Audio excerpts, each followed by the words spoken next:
Everywhere in the Cameroon grasslands, the palaces are not only the biggest and most important buildings, but also the political and religious center of the kingdom.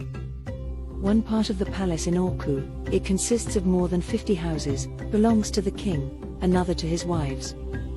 The third part is the compound of Quifon, the mighty secret society that, together with the king, formed the traditional government in olden times. The photograph shows the most important building where the king receives his guests. Its pillars are adorned with human and animal figures, which have, however, no religious or magical significance. They only demonstrate the unique and outstanding position of the king. This building is one of the last examples for the famous royal architecture of the Cameroon grasslands. Nowadays, nearly all palaces of this area are built with bricks and have a zinc roof. This is also true for the other houses of the Palace of Orku. The importance of the palace is demonstrated by the pillars with human and animal figures. They symbolize outstanding royal power. Indeed, the king is the leader and father of the tribe. He alone has the right to perform the sacrifices to the royal ancestors, who are also the ancestors of the whole kingdom. He is the nominal leader of all secret societies. Though he has a lot of additional privileges and rights, he is nevertheless dependent on Quifon, the mighty secret society whose important members are the chiefs of the approximately 100 extended families. To this extent, Quifon not only represents the people, it is even the people itself. Only when king and Quifon are united in peace and cooperation can the land prosper. Though the king wears the clothes of the Muslims, and though he is even the nominal leader of the Muslims as well as of the Christian churches, the traditional belief in God and the ancestors is still alive.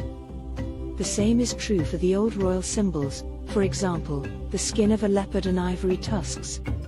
Objects decorated with depictions of animals and human figures, and also with beads including the calabash in this photograph, are also the exclusive privilege of the king. Of highest importance are the royal stools. Because they are used by the king, who was rubbed with special medicines at his enthronement, it is strictly forbidden and even dangerous for ordinary people to touch them. On January 10th and 11th, 1976, the famous xylophone dance was celebrated in Kong, when Janabo II was presented to his people as their king for the first time since his enthronement, which had already taken place 1 year earlier. The most significant cult objects in this dance were, besides some special masks, 3 figures representing the king, the queen mother, and the king's first wife, and symbolizing the continuity of the royal dynasty and its power. The male figure was stolen at the end of the 1960s and sold to an American private collection. Its return in 1974 gave rise to enthusiastic celebrations throughout Cameroon. The uniqueness of this piece is also exemplified by the fact that all catastrophes and mishaps, which occurred in Com in the years when the figure was missing, were ascribed to its absence. In many places of the Cameroon grasslands, the annual dance is one of the social and religious highlights of the whole year and demonstrates the unity and peace of a society. It takes place at the beginning of the dry season and often at Christmas. All men and women take part in it, and all who had emigrated to the cities of the south return then to their home country to visit their families and friends. The most popular events are the demonstrations of the military societies, when the warriors shoot with their Dane guns. Even kings used to join them, and this is still done by the king of Babanki Tungo. He is the young man on the left side wearing glasses. The traditional military societies are still alive everywhere in the Cameroon grasslands, though tribal wars have not been possible for a long time. Usually there is at least one military society in each village, and nearly all the male adults are members. Every week they have their meeting in the military house to drink palm wine and discuss problems of the community.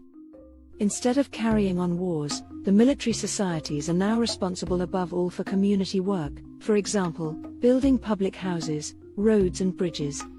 The military houses are much bigger than normal houses, and their walls are not covered with clay. They have 2 doors, one for the officers, the other for commoners. Typical for these houses are also pillars, which are decorated with human and animal figures, like the pillars of the main building of the palace. The military societies are entitled to this privilege because they are the people, or, in other words, they represent them. Secret societies made up of ordinary families do not have this right. One of the most feared masks everywhere in the Cameroon grasslands is Nkok from the secret society Quiffon, which is called Nwirong in the Eastern Kingdoms. Nkok wears a black costume and is so dangerous and powerful that 2 medicine men have to lead it by ropes. Otherwise it could escape and do harm to people. Whenever Nkok appears in public, normally at death ceremonies, it demonstrates the unlimited powers of Quiffon, which formerly formed the traditional government together with the king.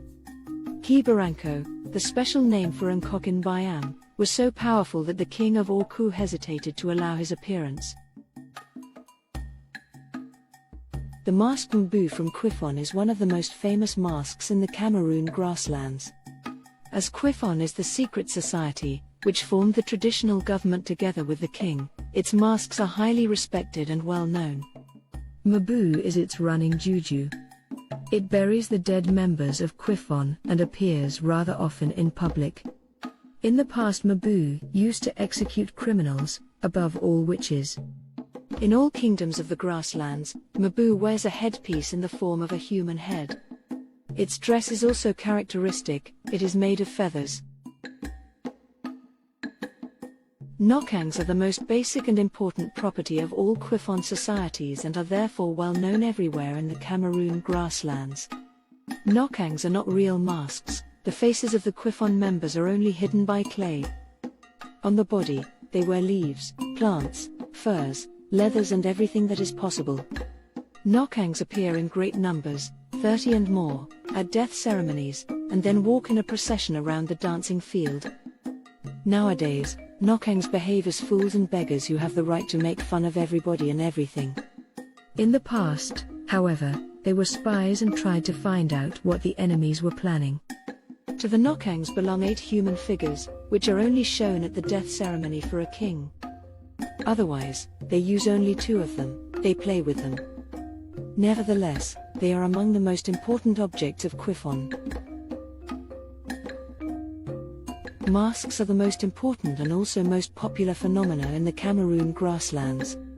Besides bad jujus which are activated through dangerous medicines and which are directed above all against witches, you have in Orku alone about 70 mask societies, which are the property of the different extended families. Each of these mask groups consists of about 10 to 20 individual masks. 2 of them are their leaders. The first one is usually a mask with a human face, the last one is an elephant or a big bush cow. The other masks are either in human shape, women, people with baskets, warriors, big men, old men, etc. Or in animal shape, sheep, birds, bats, monkeys, etc. These masks, which only dance during death ceremonies, are not meant as representations of ancestors or spirits. Masks were created by the ancestors for the protection and benefit